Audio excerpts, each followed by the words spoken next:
मेरा नाम मोहिनी है। मैं आपको अपने पड़ोस का एक ऐसा किस्सा सुनाना चाहती हूँ जिसे सुनकर आपके होश उड़ जाएंगे। मेरे परिवार में मेरे अलावा मेरी माँ, मेरे पिता और मेरा छोटा भाई है। मेरी माँ कहती हैं कि हम दोनों भाई बहन काफ़ी समझदार और सुलझे हुए हैं। हमारे पड़ोस में एक सुषमा मासी रहती थीं। सुषमा मासी की 3 बेटियां थीं और उनका पति कई साल पहले ही गुजर चुका था, यानी कि वे विधवा थीं। उन्हें अपनी बेटियों की शादी की बहुत चिंता थी। हालांकि उनकी बेटियां बेहद खूबसूरत थीं, उनका ज़्यादातर समय अपनी बेटियों की फिक्र में ही बीतता था। सुषमा मासी का हमारे घर आना जाना काफ़ी था। एक रात हम सभी टीवी देख रहे थे, तभी अचानक सुषमा मासी के घर से जोर जोर की चीखें सुनाई देने लगीं। उनके घर से आने वाली आवाज़ों को सुनकर हम सब बाहर की ओर दौड़े। सुषमा मासी के घर के सामने काफी भीड़ जमा हो गई थी। किसी को समझ नहीं आ रहा था कि आखिर हुआ क्या है। लोगों ने बताया कि सुषमा मासी के घर में कोई लड़का घुस आया है। जब हमने देखा तो उस लड़के को देखकर हमारी आंखों पर विश्वास ही नहीं हो रहा था। वो लड़का और कोई नहीं बल्कि हमारे मोहल्ले के स्कूल का एक शिक्षक था। वह बहुत ही होनहार और प्रतिष्ठित शिक्षक था और उसकी उम्र लगभग 28 साल रही होगी। लेकिन वह लड़का बहुत ही संकोची और ईमानदार माना जाता था। वह कई सालों से हमारे मोहल्ले के स्कूल में बच्चों को पढ़ा रहा था। उसने आज तक किसी से बदतमीजी से बात भी नहीं की थी। लेकिन उस रात सुषमा मासी के घर में उसकी बहुत बेइज्जती हो रही थी। लोग उस पर तरह तरह के आरोप लगा रहे थे। कोई कह रहा था कि रात के समय अकेली औरत के घर जाना गलत है, तो कोई कह रहा था कि उसने बहुत घटिया हरकत की है। सभी लोग इकट्ठा हो गए और उस शिक्षक को बुरा भला कहने लगे। किसी ने यह जानने की कोशिश नहीं की कि आखिर हुआ क्या था।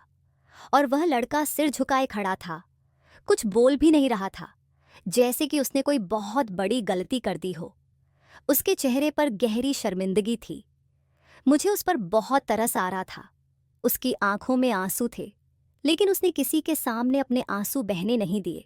उसने किसी के भी सवाल का कोई जवाब नहीं दिया, बस सिर झुकाए वहां से चला गया। अगले ही दिन मोहल्ले के लोगों ने मिलकर फैसला किया कि उसे स्कूल की नौकरी से निकलवा दिया जाए।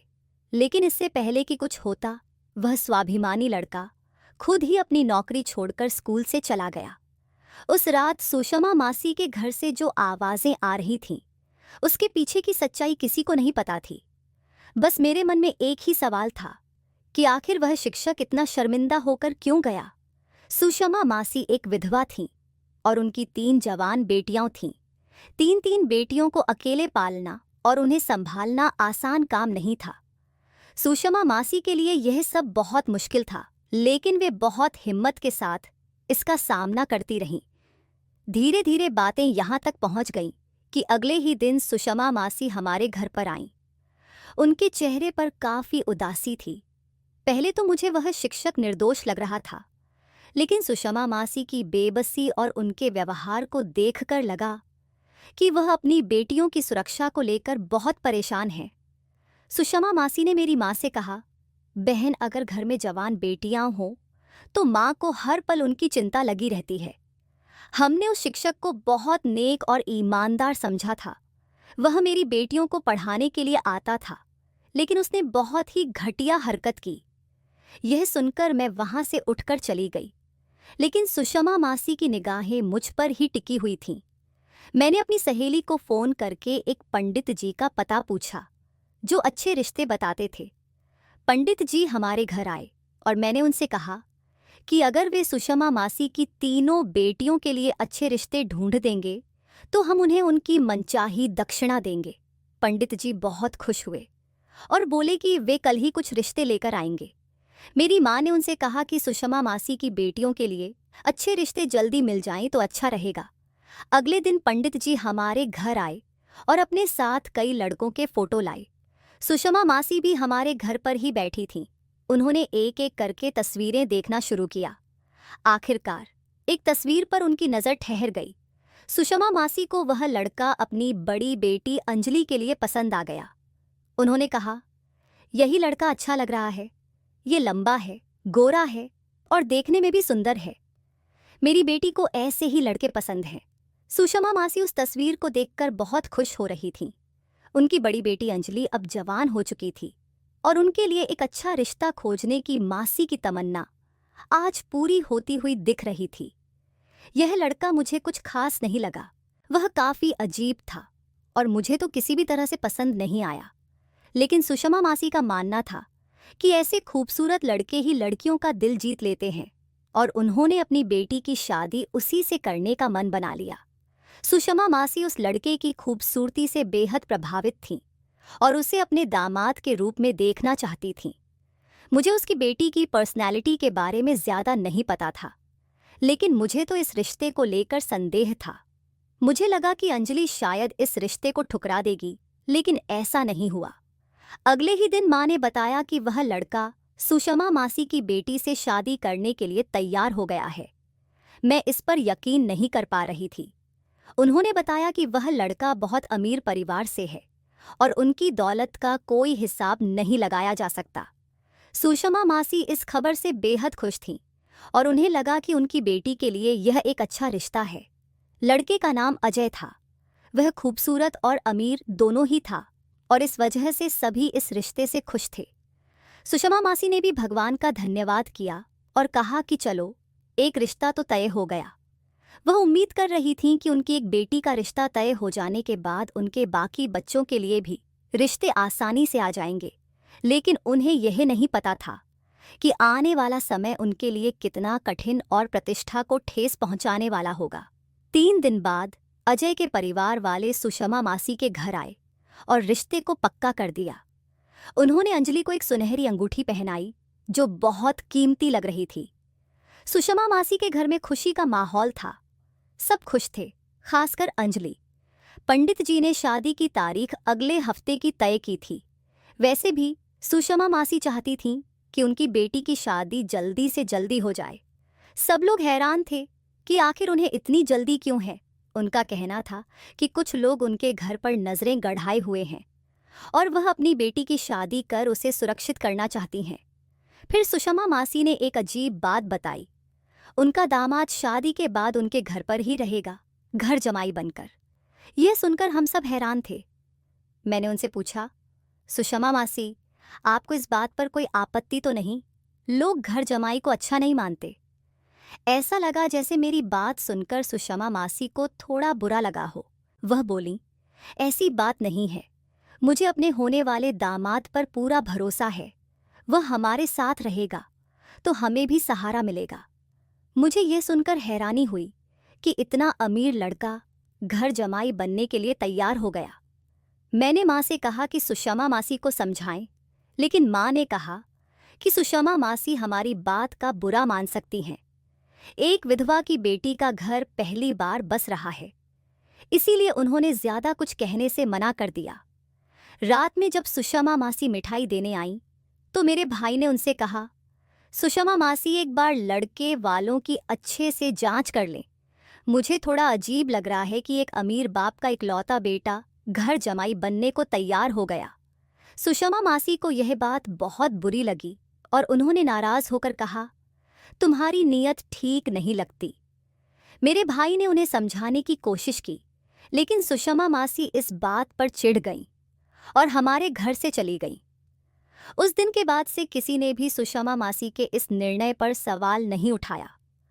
फिर 2 हफ्ते बाद शादी का दिन आ गया। शादी बड़ी धूमधाम से हो रही थी। दुल्हन ने लाल रंग का सुंदर लहंगा पहना था और बेहद खूबसूरत लग रही थी। लेकिन बारात में आए सभी लोग सिर्फ पुरुष थे। केवल 3 महिलाएं थीं, जिनमें से एक ने खुद को लड़के की माँ और दूसरी ने बहन बताया। लेकिन दोनों महिलाओं की उम्र में कोई फर्क नहीं लग रहा था, जैसे वे माँ बेटी न होकर एक ही उम्र की हों। यह बात सबके लिए बहुत अजीब और चौंकाने वाली थी। सुषमा मासी ने बेटी को आशीर्वाद देकर विदा किया, लेकिन उसे अपने ही घर के नीचे वाले कमरे में शिफ्ट कर दिया। उनके घर में सब लोग शादी के बाद के कार्यों में व्यस्त हो गए और हम लोग भी अपने घर लौट आए। अगली सुबह माँ ने मुझसे कहा कि सुषमा मासी को 70,000 रुपये दे आओ, जो उन्होंने रात में मुझे संभालने के लिए दिए थे। मैं अब सुषमा मासी से थोड़ा डरने लगी थी, इसलिए बिना देर किए मैं उनके घर चली गई। मैं सुषमा मासी के घर गई तो दरवाजे पर ताला लगा देखकर हैरान रह गई। मासी के घर के दरवाजे पर कभी ताला नहीं लगा होता था। इस बात ने मुझे चौंका दिया। मैं तुरंत घर लौट आई और माँ को यही बात बताई। पहले तो माँ ने मेरी बात पर यकीन नहीं किया और कहने लगी, तुम्हें शायद कोई गलतफहमी हो गई है। मासी के घर पर ताला कैसे लग सकता है? मैंने कहा, माँ, मैं सच कह रही हूँ, मासी के घर पर ताला है। माँ ने मुझसे हाथ पकड़कर कहा, चलो मैं खुद जाकर देखती हूँ। हम दोनों तुरंत मासी के घर पहुंचे और माँ ने भी देखा कि दरवाजे पर सचमुच ताला लगा हुआ है। माँ भी यह देखकर परेशान हो गईं और बिना कुछ बोले वापस घर लौट आईं। घर लौटते ही माँ ने भाई को ये बात बताई। भाई ने कहा, जरूर उन लोगों ने मासी के साथ कुछ धोखा किया होगा। इसी शर्म के कारण रातों रात यह लोग मोहल्ला छोड़ गए होंगे। मुझे भाई की यह बात कुछ समझ नहीं आई। मासी का पूरा सामान तो घर में था और अगर वह अपना सामान साथ लेकर गई होती तो मोहल्ले में कुछ हलचल जरूर होती। मेरी उत्सुकता बढ़ती जा रही थी, इसलिए मैंने तय किया कि मैं मासी के घर पर नज़र रखूंगी। मुझे लगता था कि मासी घर के अंदर ही हैं, पर किसी कारण बाहर नहीं आना चाहती। हो सकता है कि उनके साथ कुछ ऐसा हुआ हो जिससे वह लोगों के सामने नहीं आना चाह रही हों। शाम को मैं छत पर खड़ी होकर मासी के घर की तरफ देख रही थी। तभी एक लाल रंग की गाड़ी मासी के घर के सामने आकर रुकी। गाड़ी से एक लड़का उतरा। मैंने उसकी शक्ल देखने की कोशिश की, पर दूरी के कारण उसका चेहरा साफ दिखाई नहीं दे रहा था। उस लड़के ने अपनी जेब से चाबी निकाली और ताला खोलकर अंदर चला गया। उसने अंदर जाते ही दरवाज़ा फिर से इस तरह से बंद कर दिया कि बाहर से देखने वालों को लगे कि घर में कोई नहीं है। ये सब देखकर मैं तुरंत नीचे आई और माँ को सारी बात बताई। माँ ने मुझे डांटते हुए कहा, तुम क्यों इन बातों में पड़ रही हो? हम उनका मामला क्यों सोचें? माँ के डांटने के बावजूद मासी के घर की गतिविधियों में मेरी दिलचस्पी बढ़ती जा रही थी। मैंने माँ की बात मानने की कोशिश की, लेकिन कुछ दिनों बाद रात के समय अचानक मासी के घर से चीखने की आवाज़ें आने लगीं। मुझे वहाँ से किसी औरत के चीखने की आवाज़ सुनाई दे रही थी। मैं जल्दी से छत पर गई और वहाँ से मासी के घर को देखने लगी। मुझे कुछ भी अजीब नज़र नहीं आया, पर आवाज़ें स्पष्ट रूप से घर के अंदर से ही आ रही थीं। ऐसा लगा जैसे लोग उनके घर के इस अजीब व्यवहार के आदी हो गए थे, या शायद वो पुरानी बातों के कारण मासी की परेशानियों में दिलचस्पी नहीं ले रहे थे। कुछ समय बाद हमारे मोहल्ले में पोलियो की दवाई पिलाने वाली स्वास्थ्य कार्यकर्ता आईं। उनकी टीम मासी के घर के सामने ही कैंप लगाए बैठी थी। उसी दौरान वही लाल गाड़ी फिर से वहां आकर रुकी। उस लड़के ने अपनी गाड़ी मासी के दरवाजे के पास खड़ी की। पोलियो की कार्यकर्ता ने उससे कहा, हमें पोलियो की दवाई पिलाने के लिए अंदर जाने दीजिए। लेकिन उस लड़के ने उनसे बदतमीजी की, जिससे कार्यकर्ताओं को उस पर शक हुआ और उन्होंने पुलिस को फोन कर दिया। पुलिस थोड़ी ही देर में मासी के घर पहुंच गई। उन्होंने दरवाज़ा खोलने को कहा, पर बाहर से ताला लगा हुआ था और अंदर से कोई जवाब नहीं आ रहा था।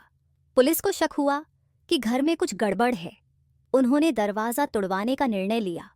जैसे ही दरवाज़ा खुला, मासी और उनकी बेटियों की चीखें बाहर तक सुनाई देने लगीं। घर के अंदर का नज़ारा देखकर हम सब हैरान थे।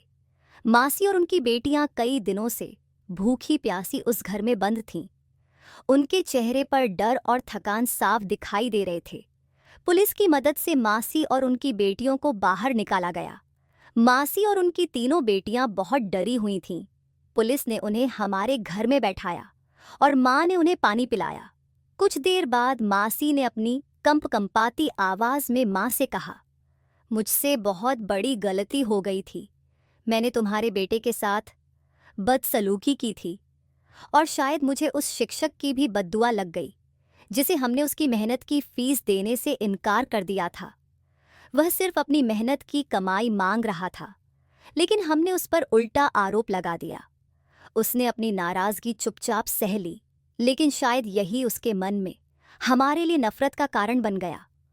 वह लड़का जिससे मैंने अपनी बेटी की शादी की थी, मुझे अमीर और अच्छा इंसान लगा था। मुझे लगा था कि वह मेरी बेटियों का अच्छे से ख्याल रखेगा, लेकिन वह तो बहुत ही घटिया इंसान निकला। जो उसने हमारे साथ किया वह किसी और की बेटी के साथ न हो। शादी के बाद घर में आते ही उसने हमें चारों माँ बेटियों को घर के अंदर बंद कर दिया और बाहर से ताला लगा दिया। मेरी बेटी जो उसकी पत्नी थी, उसकी भी उसने कोई परवाह नहीं की। उसने हमें डराया धमकाया और मेरे घर के कागजात मांगने लगा। उसने मुझसे कहा कि मैं उन पर हस्ताक्षर कर दूं और घर उसके नाम कर दूं। तब मुझे समझ आया कि उसके इरादे क्या हैं। मैं उसकी बात मानने से इनकार करती रही, लेकिन इस पर उसने हमें एक कमरे में बंद कर दिया। अगर पुलिस समय पर न आई होती तो शायद हम वहीं बंद रहते और किसी को भी यह बात पता नहीं चलती। उसने बाहर से ताला लगा रखा था, जिससे लोगों को लगे कि हम कहीं बाहर गए हुए हैं, जबकि हम घर के अंदर कैद थे। मैंने जिंदगी की सबसे बड़ी गलती की थी, जिससे हमें यह दिन देखना पड़ा। हालांकि भगवान का शुक्र है कि हमारी इज्जत पर कोई आंच नहीं आई, वरना ना जाने हमारा और मेरी बेटियों का क्या होता। सुषमा मासी यह सब कहते हुए रो पड़ी और उनकी तीनों बेटियां भी बहुत डरी हुई थीं। कुछ देर बाद पुलिस आई और उनसे पूछताछ करने लगी।